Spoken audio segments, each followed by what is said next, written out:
السلام علیکم ورحمۃ اللہ وبرکاتہ۔ معزز ناظرین، آج ہمارے لیے بڑی سعادت اور خوشی اور مسرت کا موقع ہے کہ آج ہمارے درمیان جو مہمان گرامی تشریف لائے ہیں، جن سے میرے مراد مفتی احمد اللہ نثار صاحب دامت برکاتہم ہیں۔ آپ شہر کی ایک بڑی مسجد گنج شہیدہ حیدرآباد کے خطیب ہیں، اور اسی کے ساتھ ساتھ دارالعلوم رشیدیہ کے ناظم، اور آپ کی نگرانی میں بہت سارے مکاتب الحمدللہ چلتے ہیں۔ کافی لوگوں کے درمیان آپ مقبول ہیں،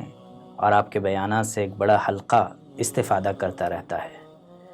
آج مفتی صاحب کی آمد ایک ایسے موضوع اور ایک ایسے عنوان پر ہوئی ہے جو موضوع ہم میں سے ہر شخص سننا چاہتا ہے، اور جن شخصیات کے بارے میں آج ہم بات کرنے جا رہے ہیں وہ شخصیات صحابہ اکرام رضوان اللہ تعالی علیہم اجمعین ہیں کہ آپ صلی اللہ علیہ وسلم سے صحابہ نے کیسا دین سیکھا، اور اس کو امانت سمجھتے ہوئے اور اپنا فریضہ اور اپنی ذمہ داری سمجھتے ہوئے دوسروں تک پہنچانے کی کوشش کیسے انہوں نے کی ہے، اور ان کے سلسلے میں ایک مسلمان ہونے کی حیثیت سے ہماری نظر میں اور ہمارے دل میں ان کی کیا محبت اور ان کے سلسلے میں کیا اعتماد ہونا چاہیے، اس موضوع پر انشاءاللہ ہم بات کریں گے۔ السلام علیکم ورحمۃ اللہ وبرکاتہ۔ وعلیکم خیریت سے السلام ہیں سر؟ ورحمۃ اللہ، الحمدللہ کیسے آپ؟ طبیعت ٹھیک ہے؟ الحمدللہ، اللہ کا شکر ہے۔ خوشی ہوئی کہ آپ ہمارے اس پروگرام میں شریک ہوئے۔ ذات مسلم کے اس دعوت پر آپ نے لبیک کہا، اور انشاءاللہ ہم اپنے سلسلے گفتگو کو آگے بڑھاتے ہیں۔ جو بات آپ سے پوچھنی ہے اور جو چیز ہم آج کل دیکھتے آ رہے ہیں، صحابہ اکرام رضوان اللہ تعالی علیہم اجمعین، اللہ تعالیٰ نے آپ صلی اللہ علیہ وسلم کے لیے جو صحابہ کا انتخاب کیا تھا، اور جیسے کہ ہمیں بات معلوم ہے کہ صحابہ اکرام رضوان اللہ تعالی علیہم اجمعین نے کافی محنت اور مشقت کر کے حضور صلی اللہ علیہ وسلم سے دین کو سیکھا اور دوسروں تک پہنچایا۔ اس لیے وہ پہلا گروہ اور وہ جو پہلا طبقہ ہے وہ ہم سب کے لیے قابل قدر اور قابل اعتماد ہے۔ آج کا جو جنریشن ہے یا آج کے جو لوگ ہیں، ان کے ذہنوں میں ایک بات یہ آتی ہے کہ بھئی قرآن اور حدیث ہے ہمارے سامنے، تو اب صحابہ اور صحابہ کی زندگیاں اور صحابہ کی سیرت سے ہمیں کیا لینا دینا۔ بولتے نہیں ہیں لیکن اندازہ ان کی گفتگو سے ایسا سمجھ میں آتے رہتا ہے، اور یہ جو ذہن میں پیدا سوالات ہوتے ہیں لوگوں کی، یا اس طرح کی بات جب ان کی زبان سے نکلتی ہے تو اس کا یہ مطلب نہیں ہے کہ وہ لوگ جان بوجھ کر ایسی باتیں کرتے ہیں۔ الحمدللہ عوام کے اندر کافی سیکھنے سکھانے کا جذبہ ہے ابھی بھی، اس دور کے اندر بھی، لیکن یہ ناواقفیت کی وجہ سے، نامعلوم ہونے کی وجہ سے، قرآن اور حدیث کے اوپر گہری نظر نہ ہونے کی وجہ سے ایسے سوالات یا اس طرح کے بیانات یا اس طرح کی گیدرنگ کے اندر گفتگو ہوتے رہتی ہے۔ اس لیے ہم اس موضوع پر آج بات کریں گے۔ جو سب سے پہلا موضوع ہمارا یہ ہے کہ صحابہ اکرام کے ایمان کو، صحابہ اکرام کے اعمال کو، صحابہ اکرام کی زندگی کو قرآن نے کیسا پیش کیا ہے۔ اس میں سب سے پہلا پوائنٹ جو ہے کہ صحابہ کے ایمان کو کہیں پر قرآن کے اندر بطور نمونہ پیش کیا گیا ہے، اور کیا صحابہ کی زندگی ہمارے لیے آئیڈیل زندگی ہے؟ اس بارے میں یہ ہمیں آج کے موضوع کے اندر جو ہے اس کو وضاحت کے ساتھ پیش کرنا چاہیے، ایسا میرا خیال ہے۔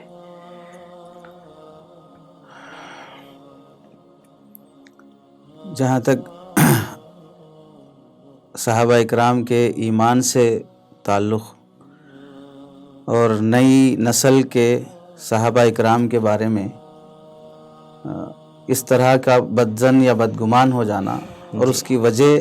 صحابہ اکرام کی زندگیوں سے ناواقفیت، جی، تو بنیادی طور پر یہ ہے کہ جس طرح ہم دنیا کی چیزیں حاصل کرنے کے لیے کسی بالکل اتھینٹک اور بہت اہم ادارے کا انتخاب کرتے ہیں کہ ہمارا بچہ اگر کسی اسکول میں پڑھتا ہے تو چھوٹے بچے کی معلومات کے لیے بھی جی، ایک اچھے سے اچھے ادارے کا انتخاب کرتے ہیں، بالکل تاکہ میرا بچہ بالکل علم میں، پڑھائی میں کمزور نہ رہے، جی، یا اسے ہائی فائی اور بڑے درجے کی معلومات ہو، بہت ماہر بنے۔ جی، تو جب ایک چھوٹے ناسمجھ بچے کی معلومات کے لیے اسکول اور ادارے کا انتخاب بہت معیاری ہوتا ہے جی تو پھر ایک بالغ اور بڑے انسان اپنی معلومات کو بڑھانے کے لیے ہر ایرے غیرے سے جب سیکھنا شروع کر دیتا ہے تو بنیادی طور پر اسے صحیح علم کے بجائے غلط علم آنا شروع کر دیتا ہے۔ جی یہی وجہ ہے کہ لوگ کس سے علم حاصل کریں، کس کو ہم علم اور دین حاصل کرنے کا بنیاد اور ذریعہ بنائیں، اس کے انتخاب میں ہی غلطی ہو جاتی ہے۔ بالکل صحیح۔ صحابہ اکرام کے ایمان سے متعلق جو بات ہے، قرآن مجید میں اللہ رب العزت نے ارشاد فرمایا فَإِنْ آمَنُوا بِمِثْلِ مَا آمَنْتُمْ بِهِ فَقَدِ اهْتَدَوْا۔ بالکل اس زمانے میں کفار مکہ سے خطاب ہے کہ اگر یہ لوگ ایمان لا لیں ایسا ایمان جیسا کہ صحابہ لائے ہیں، جی بلکہ اگر آیت کا صحیح مصداق دیکھا جائے صحابہ جس پر ایمان لائے ہیں اس جیسے پر ایمان لا لیں۔ جی بِمِثْلِ مَا آمَنْتُمْ یعنی صحابہ جس پر ایمان لائے اس کے مثل پر ایمان لا لیں تو یہ لوگ ہدایت پر آ جائیں گے، جی جبکہ صحابہ جس پر ایمان لائے ہیں اس کا مثل پایا ہی نہیں جاتا ہے دنیا میں۔ جی یعنی اللہ پر ایمان لائے، نبی پر ایمان لائے صحابہ، تو اب یہ کہا جا رہا ہے کہ اللہ اور نبی کے مثل پر ایمان لا لیں تو بھی کامیاب ہو جائیں گے، جی جبکہ اس مثل کا وجود دنیا میں ہے ہی نہیں ہے۔ تو اس میں کس قدر اللہ رب العزت نے صحابہ کے ایمان کو معیار اور نمونہ قرار دیا کہ جو اس پر ایمان لائے اس کے عین پر نہیں، اس کے مثل جس کا پایا جانا بھی ناممکن اور محال ہے، یہ ایمان لا لیں گے تو کامیاب ہو جائیں گے۔ جی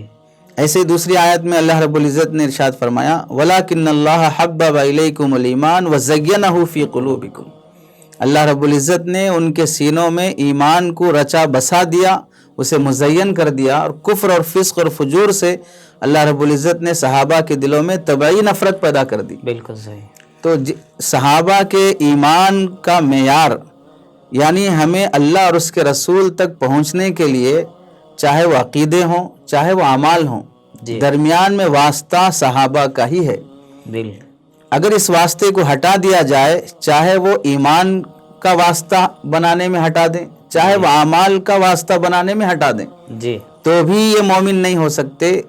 تو بھی یہ ان کے اعمال درست نہیں ہو سکتے۔ جی جی اللہ کے نبی علیہ السلام کی پہلی صحبت پانے والے صحابہ ہیں، جی اللہ کے نبی علیہ السلام کی احادیث کے مخاطب اولین درجے میں صحابہ ہیں، جی آیتوں کے نزول کے سب سے پہلے مخاطب صحابہ ہیں، جی ان آیات اور احادیث پر عمل کرنے والے سب سے پہلے درجے میں صحابہ ہیں۔ جی اللہ کے نبی علیہ السلام کے دور میں جب مخالفین نے ہر طرح کوشش کر لی اللہ کے نبی علیہ السلام کو ستانے پریشان کرنے کی، تو ساتھ دینے والے صحابہ ہیں۔ جی بینا رہ کر بھی نابینا بن کر اللہ کے نبی علیہ السلام سے پیش آنے والے دور میں صحابہ نے اللہ کے نبی علیہ السلام کا ساتھ دیا۔ بالکل صحیح۔ اور کنتم خیر امت اخرجت للناس کے اولین مخاطب بھی صحابہ ہیں۔ جی ایمان میں بھی خیر ان کا اعلیٰ درجے کا ہے، اعمال میں بھی خیر ان کا اعلیٰ درجے کا ہے۔ جی جی شاہ روم نے جب اللہ کے نبی علیہ السلام کے صحابہ سے متعلق ابتدائی دور میں جب یہ سوال کیا جی کہ جب وہ ایمان میں داخل ہوتے ہیں، مکے کے مسلمان کافر جب اسلام میں آتے ہیں تو پھر کیا کسی وجہ سے یا دین اور ایمان کی سختی کی وجہ سے وہ پھر نکل جاتے ہیں؟ جی تو ابو سفیان نے یہ جواب دیا تھا کہ جو داخل ہوتا ہے پھر وہ کبھی نکلتا ہی نہیں ہے۔ بالکل صحیح۔ تو اس شاہ روم کا یہ تجزیہ تھا کہ کذالک الایمان اذا خالطت بشاشتہ القلوب، جی کہ جب ایمان ان کے دل میں رچ بس جاتا ہے تو پھر کوئی اس سے نکلنا نہیں چاہتا ہے۔ جی حضرت عبداللہ ابن عمر رضی اللہ تعالیٰ عنہ سے پوچھا گیا کہ صحابہ کیا گفتگو میں آپس میں ہنسی مذاق بھی کرتے تھے؟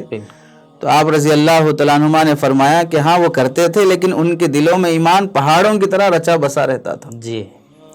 اور کسی سے سوال کیا گیا کہ وہ صحابہ کے آپس میں مذاق کا یہ منظر ہے کہ کبھی کبھار کھاتے ہوئے وہ خربوزے کے چھلکے ایک دوسرے پر پھینکتے رہتے ہیں، جی لیکن جب ایمان کی اور حقائق کی بات آتی ہے تو ہم الرجال، تو پھر وہ میدان میں شہسوار بن کے آتے ہیں، بڑی سنجیدگی سے وہ ایمانی ثبوت کو پیش کرتے ہیں، یہاں تک کہ قرآن نے صحابہ اکرام کے ایمان کو ایسا معیاری بنا کر پیش کیا کہ تم کوئی قوم ایسی پا ہی نہیں سکتے جو اپنے قریب سے قریب رشتے کو بھی توڑ دیا ہے صرف ایمان کی بنیاد پر۔ جی جی کہیں باپ مسلمان ہوا تو بیٹے سے رشتہ توڑ رہا ہے، بیٹا مسلمان ہوا تو باپ سے اپنا رشتہ جدا کر رہا ہے صرف اس وجہ سے کہ ایمان ان کے دل میں ایسا رچا ہوا ہے جہاں اللہ اور اس کے رسول کا حکم ہے ہم اسی کو فالو کریں گے، جہاں اس کا ممانعت ثابت ہو جاتی ہے تو وہاں پر رک جاتے ہیں۔ اس سے بڑا طبقہ جتنا اللہ کے نبی علیہ السلام کو صحابہ کا ملا ہے جی شاید کسی اور کو ایسا طبقہ ملا ہو۔ جی، اس میں جہاں تک یہ بات آئی ہے اپنے قرآنی آیات اور اس کے بعد میں تاریخی واقعات سیرت سے اور پھر صحابہ کرام کے اقوال جو ہم سے ملتے ہیں، اس سے کافی وضاحت کے ساتھ یہ بات معلوم ہوئی کہ اس میں سب سے پہلی جو آیت ہے فَإِنْ آمَنُوا بِمِثْلِ مَا آمَنْتُمْ بِهِ فَقَدِ اهْتَدَوْا، کہ اگر راہ پانا ہے، راہیاب ہونا ہے، کامیاب ہونا ہے تو آپ کو ان جیسا ایمان لانا یا ان کے ایمان لائے ہوئے راستے پر چلنا ضروری ہے۔ واقعتاً آج کے زمانے کے اندر یہ چیز ہمارے ذہنوں سے بالکل معاف ہو چکی ہے، اور معاشرے کے اندر بھی یہ چیز دیکھتے ہیں ہم لوگ کہ جب کوئی نیا کام شروع ہوتا ہے، کوئی ایک آدمی لے کر اس کو ٹھہرتا ہے تو اس کے پہلے جو افراد ہوتے ہیں اس کے ساتھ کام کرنے والے، ان کو جو مشقتیں پیش آتی ہیں اور ان مشقتوں کے نتیجے میں وہ کام جب آگے بڑھتا ہے تو بعد والوں کو اندازہ نہیں ہوتا کہ بنیادی طور پر کتنی محنتیں ہوئی ہیں، کہ اس میں کبھی وقت جو ہے بہت زیادہ لگانا پڑا، قربانیاں زیادہ دینی پڑیں۔ اور صحابہ کرام کا طبقہ وہی ہے جنہوں نے شروع سے لے کر، جیسے آپ نے بتایا کہ جس وقت میں لوگ بینا تھے لیکن نابینا بن گئے تھے اور اس وقت میں مصائب آئے تو صحابہ نے اس کو آگے بڑھ کر جھیلا۔ اور سیرت کے اندر جب ہم پڑھتے ہیں تو یہ پوری چیزیں واضح طور پر مل کر آتی ہیں کہ انہوں نے ایمان کے لیے اور صحیح طرز پر زندگی گزارنے کے لیے اور ایک نیا جو منشور اللہ تعالیٰ کی طرف سے ملا ہوا تھا فطرت پر آنے کے لیے، انہوں نے اپنے گھر والوں سے رشتہ توڑنا پڑا۔ اور رشتہ توڑنا اس سے مراد یہ نہیں تھا کہ بھئی اب چھوڑ دیں، بلکہ قرآن پاک کی آیتوں وہ بھی بتاتی ہے کہ آپ ایمان میں داخل ہو گئے تو اب اس کا یہ مطلب نہیں ہے کہ آپ اپنے والدین کے ساتھ حسن سلوک نہ کریں، بلکہ آپ ان کے ساتھ حسن سلوک کریں اور ان کو اس کام کی طرف متوجہ کریں اور صحیح بات کیا ہے اس کی طرف متوجہ کرنے کی کوشش کریں۔ واقعتاً اگر ہم گہرائی سے قرآن اور حدیث کو پڑھتے ہیں یا کم از کم قرآن پاک کا ترجمہ اگر پڑھ لیتے ہیں کوئی جو مستند عالم دین کا، تو ہمیں سمجھ میں آتا ہے کہ صحابہ کی زندگی ہمارے لیے ایک آئیڈیل ہے اور ہمارے لیے ایک نمونہ ہے۔ انشاءاللہ سلسلہ گفتگو آگے بڑھاتے ہیں، پھر انشاءاللہ ہم اگلے ٹاپک کی طرف انشاءاللہ ہم جائیں گے۔